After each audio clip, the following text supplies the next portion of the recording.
في بداية في بداية اليوم كنت أقول إن المنتدى الإبداعي يطرح مئات الأسئلة والضيوف يجاوبون على جزء كبير منها، لكن تولد خلفها مئات من الأسئلة الإضافية. فجلسة مثيرة صراحة للكثير من التفاصيل والأسئلة.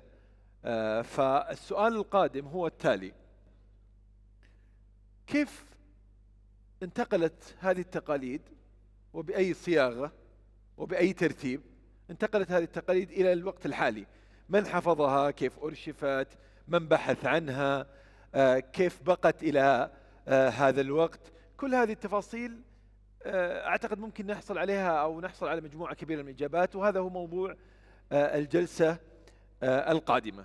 موضوع الجلسة القادمة هو الذاكرة والانتقال وحالة من التغيير المستمر.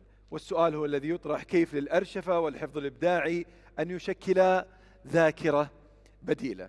اسمحوا لي أن أرحب بمتحدثتنا القادمة الأستاذة عبير صيقلي.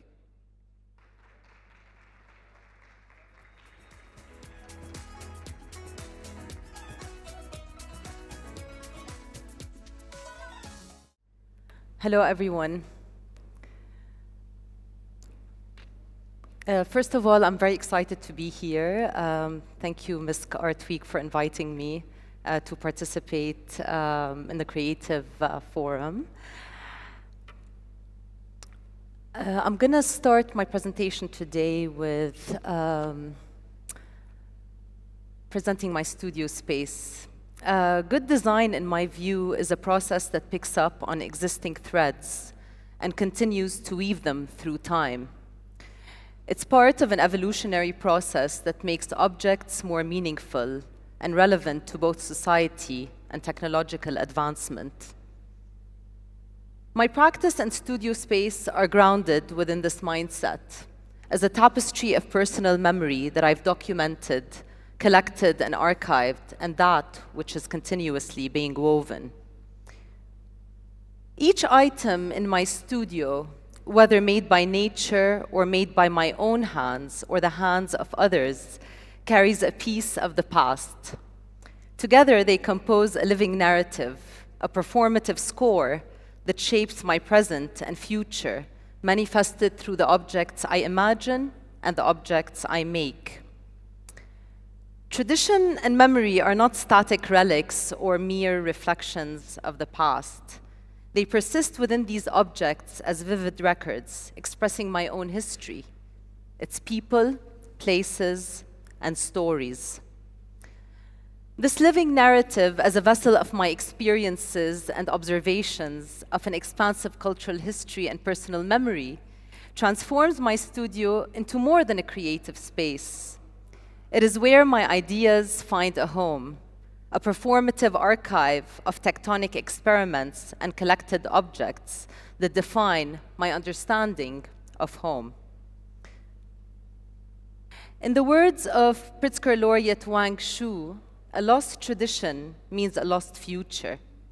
These few words epitomize the beliefs that have been at the core of my practice for as long as I can remember. More than that, they touch on the idea of circularity, which has become the leading principle in setting out the methodology for my architectural and artistic practice. The circularity that I speak of is an approach and attitude towards cultural contexts that are constantly evolving across time and space, affecting society, the economy, and the environment. If we look at Jordan, for example, it's been, long been a crossroad for different civilizations and remains to this day a point of convergence for people from all walks of life.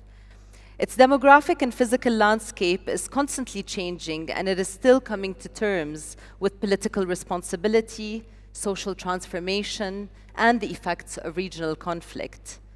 This change is further being influenced by other global factors, such as technology, climate change, the pandemic, and the list goes on. So how does one respond to these ever-evolving changes? To understand this complex web of relations, I often rely on my creative compass, a web of lines or relations where a response to context passes through a bodied subject, always situated in space, time, and culture. In the center is me, or where I stand in relation to the world. The me in the center perceives and interprets the world in a particular way, both subjective and entangled in the world, as the spider at the center of a web. Stemming from the center are different events and environments that are filtered through me.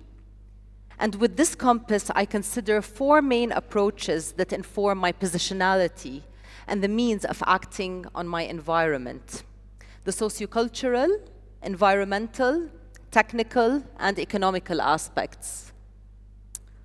The sociocultural aspect, for example, is the lens through which I respond to traditional and cultural contexts, fostering social integration and sustainable relationships.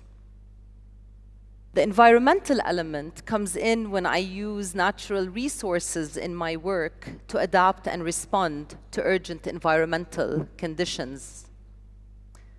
The technical and economical element are where I learn from indigenous technologies and knowledge systems and integrate local economies and supply chains into my cultural practices.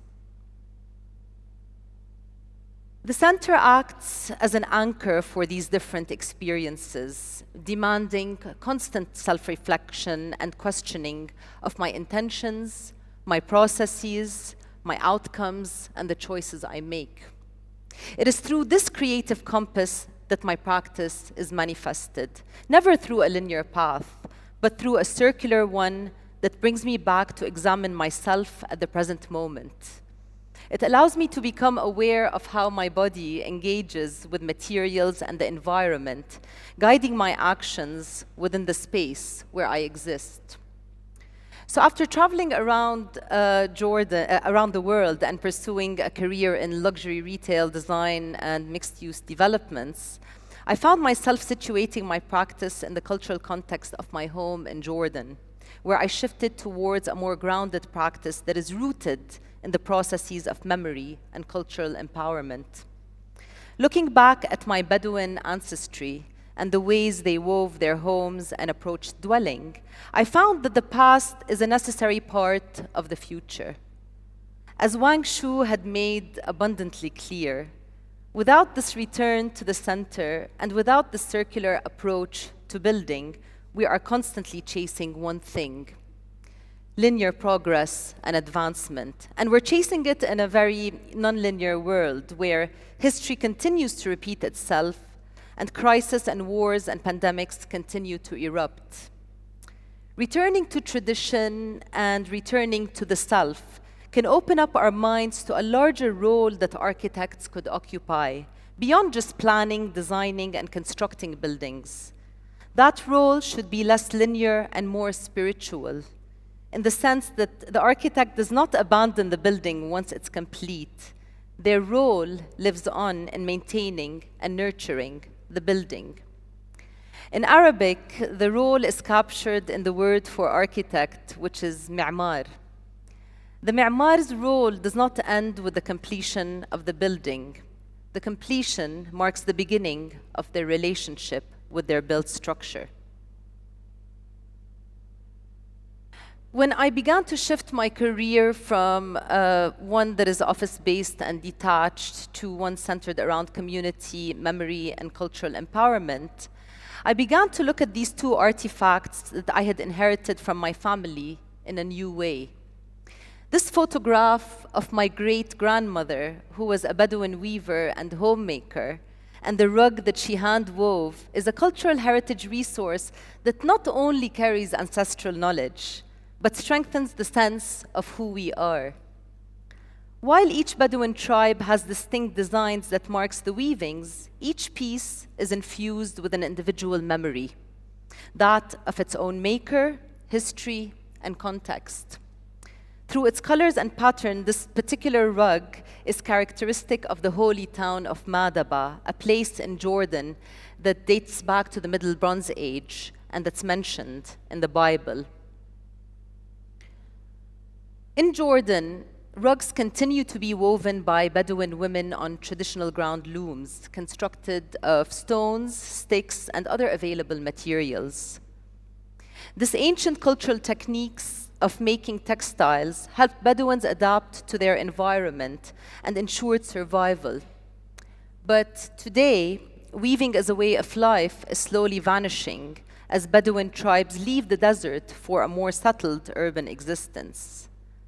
But the handmade objects of the past hold within them collective traditions as well as tangible forms of memory. Through the two artifacts that I inherited, I bring my great-grandmother and my Bedouin heritage to life, keeping her memory alive and preserving the story of the past.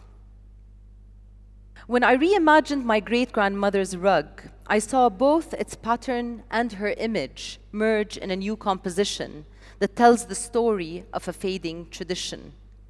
And in my own temporal looping, back and forth between different media and stitch patterns, it became as much an exercise in preserving traditional weaving patterns as it was marking my own interpretation onto this memory.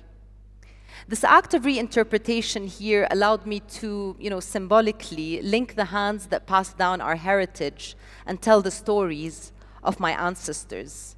It gave me a way to reconcile the rhythms of my past within my present and future realities, not through nostalgic reiterations, but through an active recreation of it. This was the departure point for me to go back to my origins and look for ways to repurpose traditions to address current issues about how we're dwelling in the 21st century condition.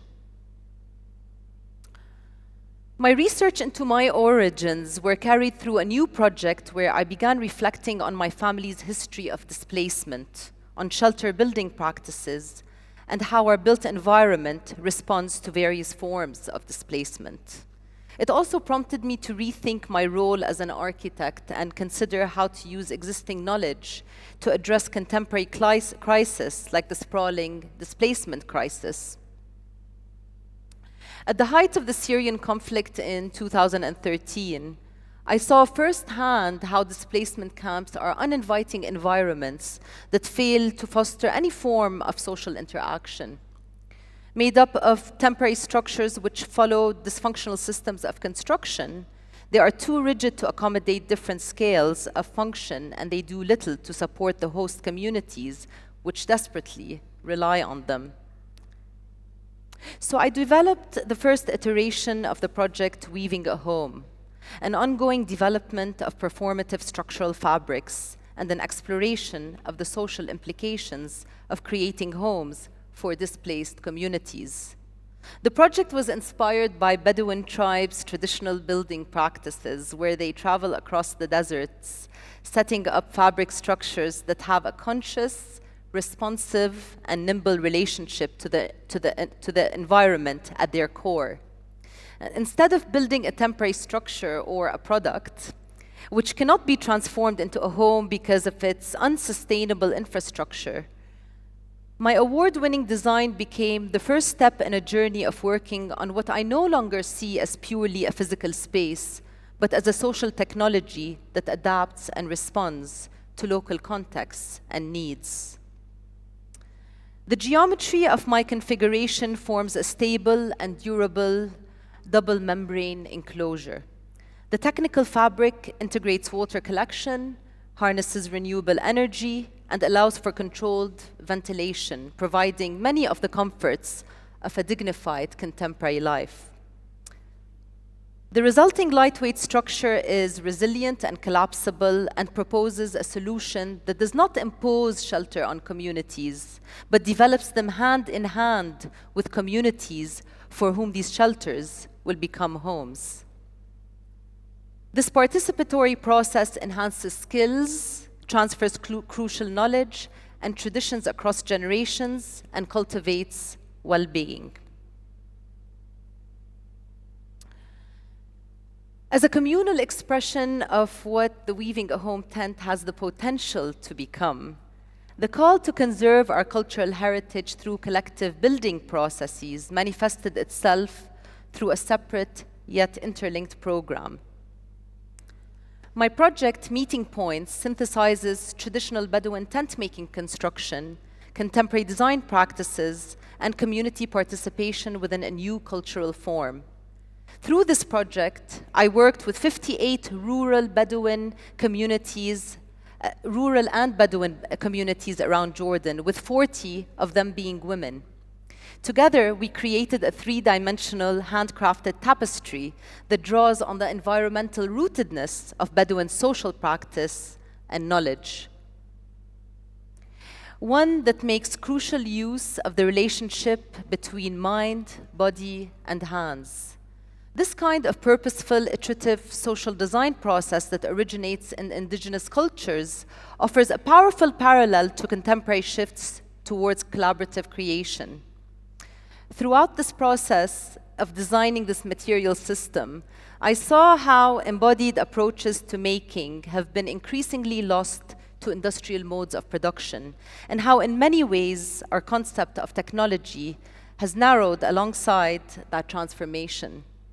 The central vision was to rediscover processes of hand-making as a way of thinking through material in the digital age, and to reposition the process itself as a central aspect of building. Meeting Points recognizes that the preservation and evolution of traditional tent-making craftsmanship through innovative and contemporary approaches can be used to foster social empowerment and cohesion in Jordan's increasingly rich demographic landscape.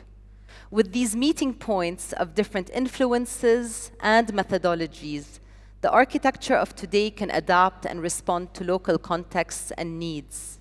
Through active engagement with materials, technologies, and forms, we can create new spaces that support the thriving of the human spirit and its environment. The future advancement of Meeting Points as a communal architecture program is for it to become a flagship of how architecture and design processes can act as instruments for social change. A new consciousness attributed to not only what we design and build, but how we choose to design and build.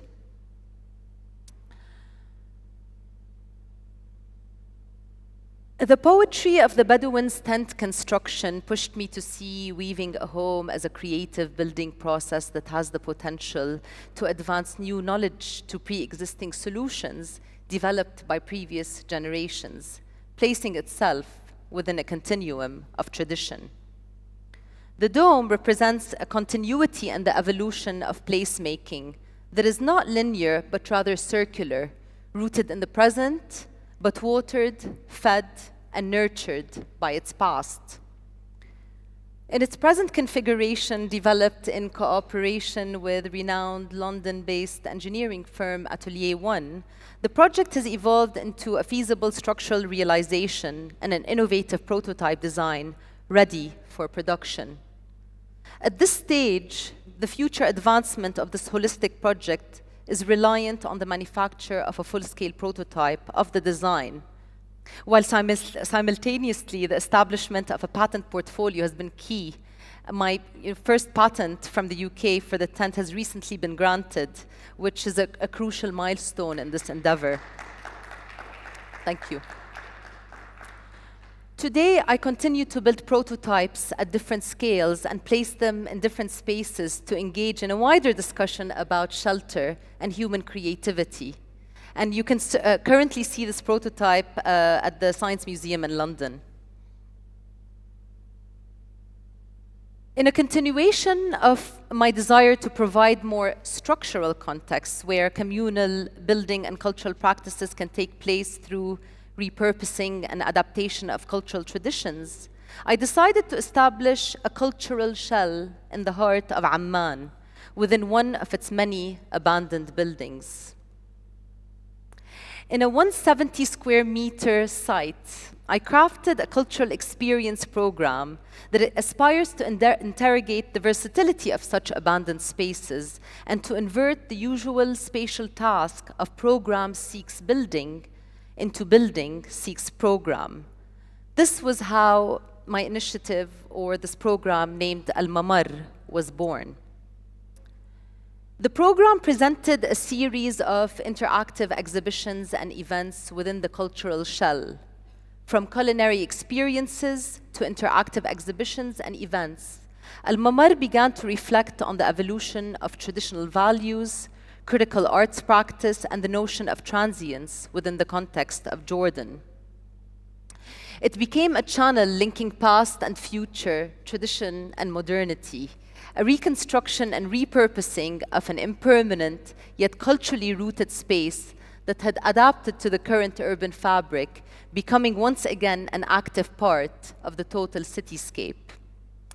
And the sea of vacant spaces, abandoned sites across the city offers countless opportunities to unravel the city's memory while offering tangible resources for experimentation and innovation.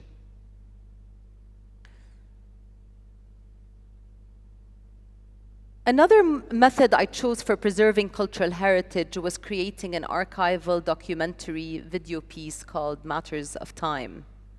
The piece looks at traditional building practices and the effects of industrial development on Jordan's Badia Desert. The film also spotlights the collaborative quality of the Bedouin tent and its indigenous matriarchal architecture, often disregarded within the contemporary design canon in Jordan, and instead marginalized as architectures without architects. The Jordanian Badia has now become populated with new concrete structures that settled into the landscape previously inhabited by Beit al-Sha'ar and mobile tent structures. This shift towards rapidly changing modern conditions, driven by phenomena like climate change and tourism, has manifested in towns consisting of a dilapidated collection of concrete block houses and remnants of tents that were constructed by the women. Most essential, however, is the underlying reference to the ravaging effects of the colonial project and its most damning narrative, that of colonizer versus the native, and the slow yet unyielding erasure of the Bedouin way of life and practice. And as I was filming my video piece, Matters of Time, I instinctually began collecting found material objects that were used for building. Some of the objects were preserved as heirlooms, while others were discarded as waste by the men builders. Steel and concrete structures have obscured the architectural cultural significance of Bedouin tents inhabitation and its continuing reconstruction and maintenance. The abandonment of traditional construction materials has not only led to the marginalization of women, tent making and artisanal practices, but has affected both the environment and the socioeconomic conditions of local Bedouin communities. And this photographic series entitled Thabit, Building for Future Generations, documents the objects found in the desert and symbolizes the changes occurring in the Badia, uncovering the hidden stories underneath this destruction. The series juxtaposes the industrial waste of our modern times with the objects representing the culture of maintenance embedded in Bedouin building practices. It's also evidence of the phenomenon of hybrid architecture that's emerging within these communities, where traditional tent structures have begun to incorporate concrete and other modern building materials, like fake grass, for example, in their interior. In the face of rapid urbanization, the nomadic culture of Jordan's Badia and the wider Arab world is fading into the archives of history, vanishing from the physical fabric of traditional knowledge and building practices. Yet traces of these fading traditions linger persistently in the newly formed towns of Jordan's Badia, defiant remnants enduring the impact of transformation and upheaval. In my work, I constantly ponder the concept of architectural permanence, moving beyond the physical and material aspects of buildings. My focus is on the cultural and ecological implications of architectural interventions. Instead of seeking longevity solely in physical structures, I aim to consider the entire life cycle, from construction to interactions, facilitated and long-term impacts. And in the past, architecture responded to the climate and reflected the environment. And weaving shelters was not just practical, it was a social and cultural practice. This concept comes to life in Terroir, a mobile art pavilion that merges traditional knowledge and materials with innovative shelter design, creating immersive experiences. Terroir derived from the root word terre, meaning land, soil, or terrain. It embodies the idea that a product is the result of a collection of materials and processes which form a unique expression of its origin and identity shaped by the local environment. Woven on a traditional ground loom, terroir resituates the origin and sites of making as a central characteristic of an architectural structure. It's hand-woven by 14 women of the Huwaitat tribe within Jordan's southeastern Badia, and it uses raw materials inherent to the land, which is wool from the Awasi sheep. 16 hand-woven woolen strips twist and are then assembled and tensioned to create an intimate space. The composite material can be rolled, packed, and transported easily, and will continue to move around different places and spaces to host cultural experiences. This connection to the process of creating a structure is key to cultivating a truly social space where people can engage, reflect, and immerse themselves in a specific moment in time and memory. Beyond its physical presence, terroir is a manifestation of creative preservation through a community-centered program in Jordan's Badia that supports Bedouin women and upholds indigenous wisdom. As a creative practitioner, I'm inspired by the tent's capacity to adapt and transform with the environment, reflecting the way the loom turns fibers into woven fabrics. This quality enables me to push the boundaries of textile design, exploring new techniques and materials to create structures that are not only aesthetically pleasing, but also functionally innovative. By stretching and manipulating the materials, I've created new geometric potentials, transforming two-dimensional planes into three-dimensional forms that have a stronger connection to surrounding space. And this is my upcoming work, Constellations. It's a suspended light sculpture that is handcrafted from over 5,000 hand-casted Murano glass pieces that are linked to form a mesh. The result is a torus, which is a recurring shape in nature and a proposed shape of the universe. The fabric mesh is flexible, stretchable, and compressible like space-time, the fabric of the universe.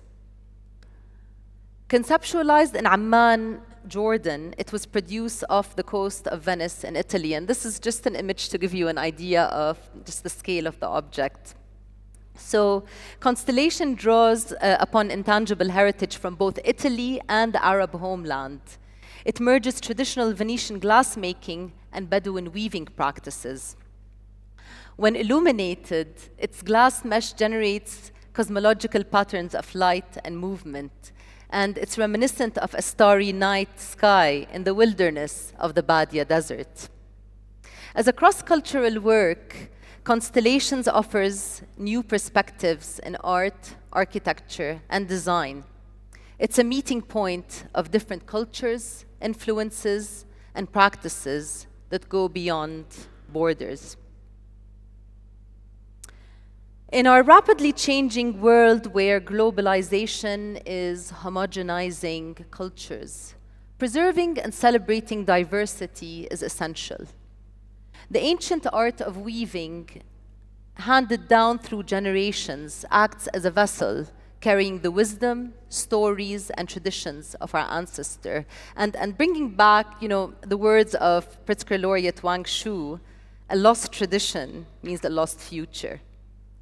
Cradle-to-cradle architecture or circular architecture is temporal in nature. It provides a practical way to reconnect with the past, live in the present, and plan for the future, and puts into question the meaning of temporal lines that showcase the circularity of creation. The question when bringing weaving back into contemporary modes of production remains: how do we use it to reshape our interactions around time and space? How can we, physically and metaphorically, use traditional modes of production to leave the ground and the forces that tie us here, forced into a sedentary and unevolved space? The nature of weaving in certain ways reinforces the idea of architecture being an ever-adapting and ever-present social process. And the movement towards a form of architecture that approaches time and space in a new way requires that we question our current and traditional modes of production, where they failed and where they succeeded, where they changed and where they were reinforced. Concepts of heritage, inheritance, and modernity must be unpacked, while our responsibilities to future generations and our evolving understanding of time needs to be discussed in active, reflective, and effective processes within the architectural canon and beyond. And as a reflection of the world around us, architects must navigate their creative processes through an evolving lens. The creative compass exemplifies how to approach building and dwelling in the 21st century, not through a linear path that assumes a singular model for development or progression, but through a more circular approach that embraces methods of research, archiving, questioning, and experimentation. Thank you. شكرا أستاذ عبير. Thank you. عرض رائع جدا جدا. كلنا تمنينا أن كل هذه الأعمال تكون أمام أعيننا اليوم. شكرا جزيلا. تحية لمتحدثتنا اليوم أستاذة عبير صيقلي. شكرا جزيلا.